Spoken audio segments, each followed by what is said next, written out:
presidente venezolano decir: yo no le temo ni a Dios. Imperio no me intimida nada en este mundo. En este mundo no le tengo miedo a nada, porque a Dios no le temo, porque a Dios no le temo, porque a Dios no le temo, porque a Dios no le temo, porque a Dios no le temo. Pero no fue lo único que dijo.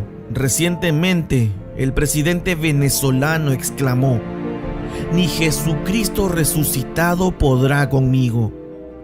De esta forma, intentó conseguir los votos de la población, la aprobación de su gente, una población que está harta de ver a sus familias partir de su amado país, dejar todo atrás para poder vivir.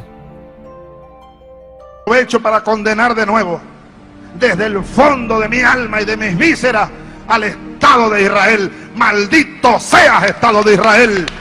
Hace 2 años, Hugo Chávez en una exposición dijo: aprovecho para condenar de nuevo, desde el fondo de mi alma y de mis vísceras, al Estado de Israel. ¡Maldito seas, Estado de Israel!